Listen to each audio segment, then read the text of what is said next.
প্রিয় শিক্ষার্থী, আমি অমিত সরকার, প্রভাষক উচ্চতর গণিত, Khulna collectorate public school and college. তোমাদের আজকের সবার অনলাইন ক্লাসে সবাইকে স্বাগত জানাচ্ছি। প্রিয় শিক্ষার্থী, আমি আজকে নবম এবং দশম শ্রেণীর সাধারণ গণিত বইয়ে বৃত্ত থেকে দু একটি উপপাদ্য নিয়ে আলোচনা করব। প্রিয় শিক্ষার্থী, তোমাদের বৃত্ত অধ্যায়ের উপপাদ্য 18 এ লক্ষ্য করো, যেটি বলেছে যে বৃত্তের সকল সমান জ্যা। এই সমান জ্যা মানে কি? অর্থাৎ একই মাপের জন্য হয় সেই সমান জ্যা কেন্দ্র থেকে সমদূরবর্তী, এটা তোমাকে প্রমাণ করতে হবে। তার মানে দেখো, আমরা এখানে আমি একটা বৃত্ত এঁকেছি এবং এর দুটো জ্যা এঁকেছি, এই জ্যা দুটো কিন্তু সমান। তোমরা অবশ্যই এটিকে কাটা কম্পাস বা পেন্সিল কম্পাস দিয়ে মাপটা নিয়ে ঠিক যেন এই পাশে সেই একই মাপ নেওয়া হয় সেটা একটু খেয়াল করবে। তাহলে দেখো, আর এই বৃত্তের কেন্দ্রের নাম আমি যেটা দিলাম সেটা হচ্ছে ও। তাহলে আমরা শুরুতে যেটা বলবো, আমি মুখে মুখে আলোচনা করে দিব।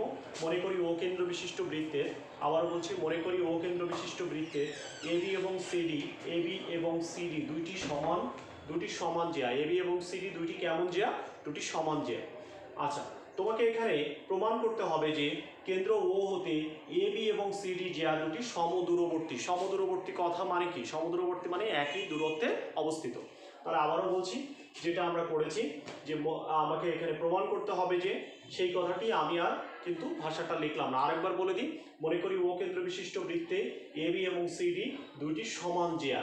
ঠিক আছে, প্রমাণ করতে হবে যে কেন্দ্র ও থেকে এবি এবং সিডি জ্যা দুটি সমদূরবর্তী। তাহলে এইটুকু আমরা প্রথম অংশে আমরা এটা লিখে ফেলতে পারি।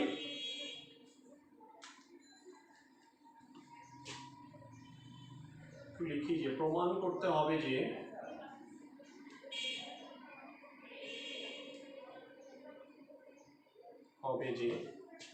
কেন্দ্র ও হতে এবি ও সিডি জ্যাদ্বয় সমদূরবর্তী।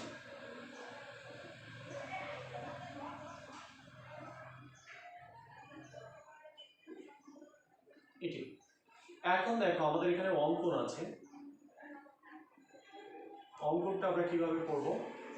যে কেন্দ্র দেখো ও থেকে এবি এর উপরে আমরা এটা লম্ব আঁকি, সেটা হচ্ছে, আবার এখান থেকে এইটার উপরে একটা লম্ব আঁকবো। বইতে ছবিটা দেখবে বাঁকা করে আছে, এভাবে সোজা করে আঁকলেও হবে। হ্যাঁ, তাহলে আমরা এই দুটো লম্ব আঁকলাম। আচ্ছা, তাহলে দেখো, এটা খুব আমরা সংক্ষেপে কিন্তু বলতে পারি যে ও থেকে এবি এবং সিডি এর উপর যথাক্রমে একটার নাম হচ্ছে ওই ও সি এর দুটি লম্ব আঁকি, বা এটাকে আরো সংক্ষেপে আমরা লিখতে পারি। কিভাবে লিখতে পারি তোমরা নিশ্চয়ই জানো, যে ওই লম্ব এবি এবং আরেকটা কি বলো, ওয়েব লম্ব সিডি। এটাই পুরো কথাটাকে আমরা সংক্ষেপ করে লিখলাম। এবার দেখো, এর সঙ্গে ও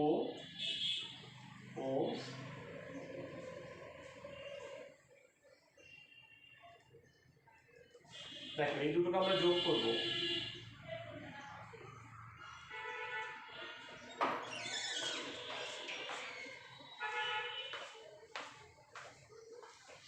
আচ্ছা, তাহলে এই দুটো আমরা যখনই যোগ করে দিলাম, এখন দেখো আমরা প্রমাণে চলে যাব।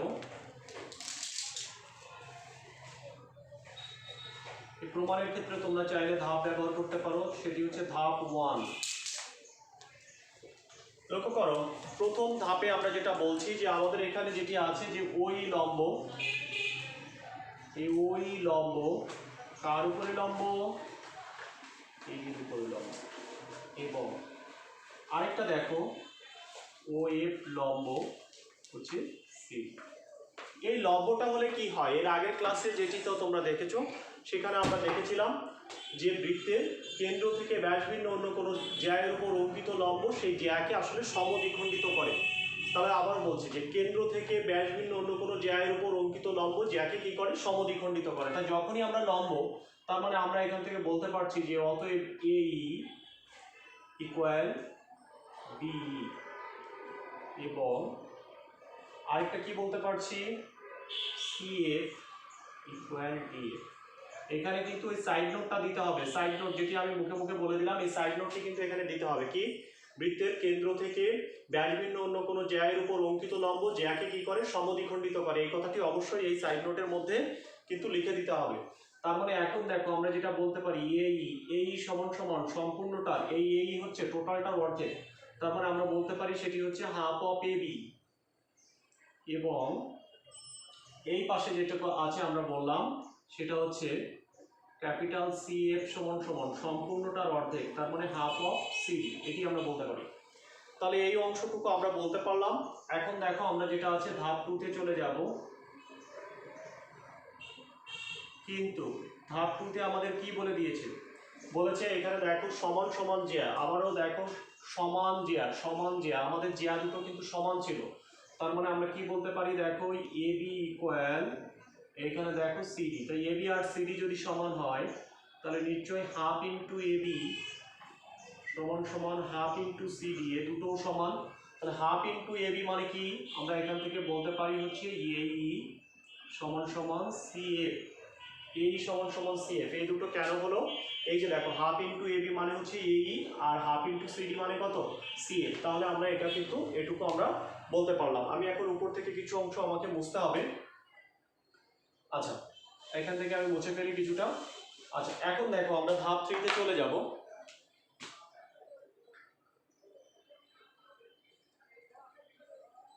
ধাপ 3, এখন বলছি যে সমকোণী ত্রিভুজ বা ত্রিভুজ AEO ও ত্রিভুজ CFO সমকোণী ত্রিভুজদ্বয়ের মধ্যে। কেন সমকোণী ত্রিভুজ লিখলাম, কারণ এখানে দেখো আমি লম্ব আঁকছি, তাহলে এটা যদি লম্ব আঁকি তাহলে এটা কি সমকোণী ত্রিভুজ না? তো দুটো সমকোণী ত্রিভুজকে সর্বসম দেখানোর নিয়ম নিশ্চয়ই তোমাদের জানা আছে। কিভাবে আমরা দেখি, অতিভুজ আর অন্য যে কোনো এক বাহু, তাহলে অতিভুজ লক্ষ্য করো, এই দুটোর অতিভুজ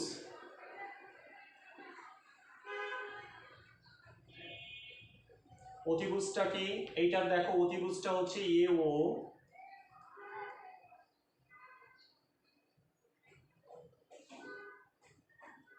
CO। এখানে সাইড নোট দিব, সাইড নোটটা কি হবে বলো তো, এটা একই বৃত্তের ব্যাসার্ধ। এখানে সাইড নোটটা, তোমরা এই সাইড নোট গুলো লেখো না, না লিখলে এখানে নাম্বার কাটা যায়। এখানে সাইড নোট দিব যে একই বৃত্তের ব্যাসার্ধ। এবং তাহলে দেখো অতিভুজ, এই অতিভুজ এইটার সমান সমান এইটা দেখাই ফেলছি আর অন্য যে কোনো একটা বাহু। তাহলে দেখো এখানে আমরা প্রমাণ করে আসছি যে এই সমান সমান CF, তাহলে এটাই বলে দিই, এবং এই সমান সমান CF। এটা সাইড নোট কি লিখবো, অনেকে লিখতে পারো ধাপ 2 হতে, এখানে লিখতে পারো ধাপ 2 হতে। তাহলে আমাদের যেটা দেখলাম যে দুটো ত্রিভুজ সর্বসম হয়ে গেল, ত্রিভুজ AEO সর্বসম ত্রিভুজ CFO। তাহলে দেখো দুটো ত্রিভুজ সর্বসম হলে আসলে সুবিধাটা কোথায়, সমান সমান বাহুর বিপরীত কোণগুলো যেমন সমান বলতে পারি, আবার সমান সমান কোণের বিপরীত বাহুগুলো সমান বলতে পারি। তাহলে মজার বিষয় দেখো, এই দুটো ত্রিভুজ সর্বসম হয়েছে, আদৌ আমাদের দরকার হচ্ছে যে এইটুকু আর এইটুকু সমান, অর্থাৎ আমরা নিচের সঙ্গে সঙ্গে লিখতে পারি যে OE সমান সমান OA। তাহলে দেখো এরপরে চাইলে বইতে আরেকটা ধাপ আছে, ধাপ 4। এখানে যে আমি আর পুরোটা এটা আলোচনা করে দিব। ধাপ 4, আসলে ওইটা কি, ওইটা হচ্ছে কেন্দ্র O থেকে AB এর লম্ব দূরত্ব, আর ওয়েভটা কি, ওয়েভটা হচ্ছে যে কেন্দ্র O থেকে CD এর লম্ব দূরত্ব। তার মানে আমরা কি প্রমাণ করতে পারলাম যে OE ইকুয়াল ওয়েভ। আবারও বলছি, ওইটা কি, কেন্দ্র O থেকে AB কেন্দ্র O থেকে AB জ্যায়ের লম্ব দূরত্ব, আর ওয়েভটা আসলে কি, কেন্দ্র O থেকে CD জ্যায়ের লম্ব দূরত্ব। তার মানে আমরা প্রমাণ করতে পারলাম কেন্দ্র থেকে সমান সমান জ্যায়ের লম্ব দূরত্বটা সমান, অর্থাৎ আমরা সেই কথাটি আবার উপরে যেটা বলেছিলাম যে কেন্দ্র O হতে AB এবং CD জ্যাদ্বয় পরস্পর সমদূরবর্তী। প্রিয় শিক্ষার্থী, আশা করি তোমরা এই উপপাদ্যটি খুব সহজেই বুঝতে পেরেছো।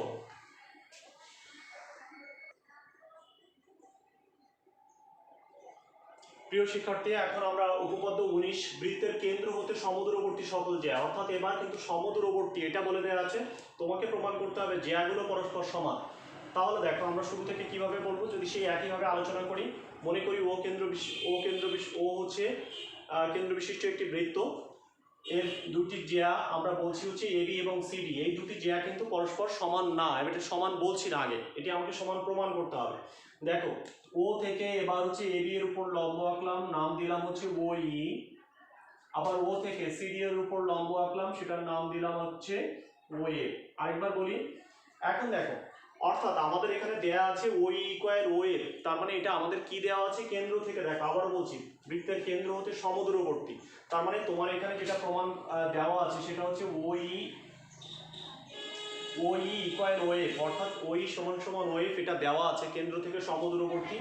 আমি আবারও বলছি লম্ব টানলাম, এখানে লম্ব টেনেছি কেন্দ্র থেকে, এই জ্যা দুটোর উপর কি টানছি, লম্ব টানছি। লম্ব টানার পর এই লম্ব দূরত্বর নাম কি, যে কেন্দ্র থেকে এবি জ্যায়ের লম্ব দূরত্ব হচ্ছে ও ই, আর এর লম্ব দূরত্ব হচ্ছে ও এফ, এই দুটো সমান। অর্থাৎ তোমাকে এখানে দেওয়া আছে ও ই ইকুয়াল ও এফ, তোমাকে যেটা প্রমাণ করতে হবে জ্যা পরস্পর সমান, অর্থাৎ তোমাকে যেটা প্রমাণ করতে হবে সেটা হচ্ছে এবি ইকুয়াল সিডি। তার মানে দেখো আমি শুরুতে একটু লিখছি যে প্রমাণ করতে হবে যে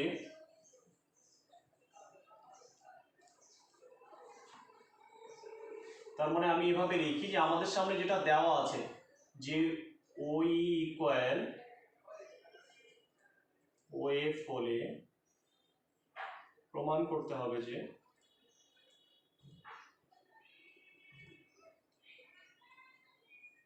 কি প্রমাণ করতে হবে, এই জ্যা দুটো সমান, অর্থাৎ এবি সমান সমান এখানে হলো সিডি, অর্থাৎ এই জ্যা দুটো সমান, এটি আমাকে কিন্তু এখানে প্রমাণ করতে হবে। এখন খেয়াল করো, এখানে আমাদের একটু অঙ্কন আছে,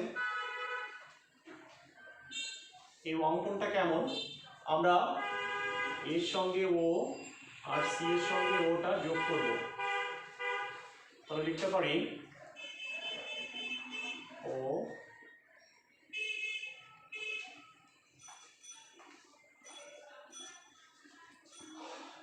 দেখো ইতিমধ্যে আমাদের এই দূরত্বটা সমান। দেখো তো এই দুটো সমকোণী ত্রিভুজ, কারণ এখান থেকে এর উপর লম্ব টেনেছি। তাই দেখো প্রমাণের শুরুতে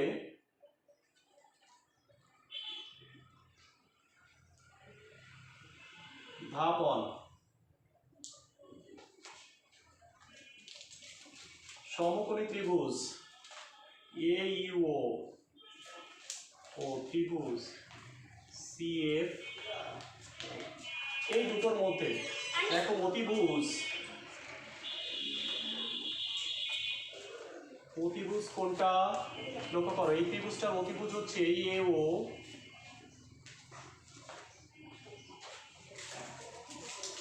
অতিভুজ। এটা কারণটা কি, এরা দেখো একই বৃত্তের ব্যাসার্ধ, কিছুক্ষণ আগেই বলেছি তাই আবার বললাম না, এখানে কারণটা অবশ্যই লিখবে, একই বৃত্তের দেখো ব্যাসার্ধ। এবং আরেকটা দেখো কি জিনিস, আরেকটা কিন্তু এখানে বলে দেওয়া আছে, সেটা হচ্ছে ও ই ইকুয়াল ও এফ। এটার সাইড নোটে তোমরা কল্পনা বা প্রদত্ত মানে কি দেওয়া আছে, তাহলে তোমরা যেটা বলতে পারো সেটা হচ্ছে ত্রিভুজ এ ই ও সর্বসম ত্রিভুজ সি এফ ও।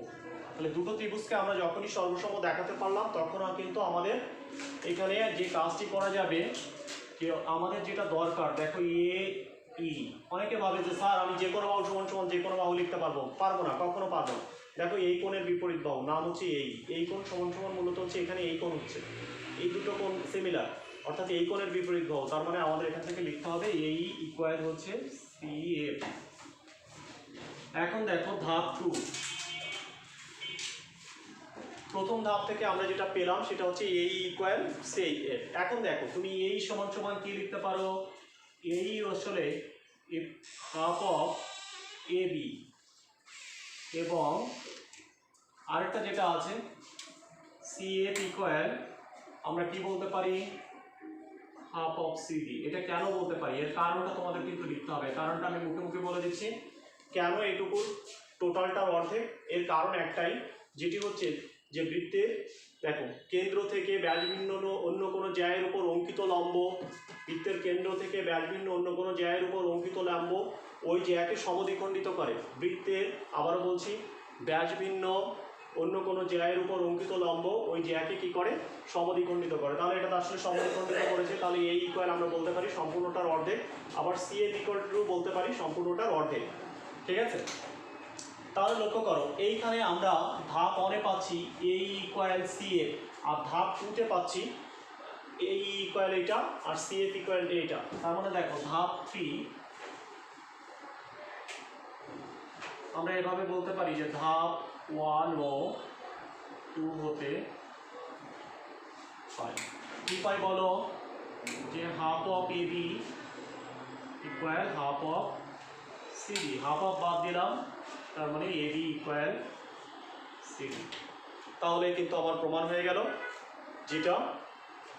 তাহলে এতক্ষণ ধরে যারা ভিডিওটি দেখেছো সবাইকে অনেক অনেক ধন্যবাদ জানিয়ে আজকের ক্লাস এখানে শেষ করছি। তোমরা সবাই ভালো থাকো, সুস্থ থাকো।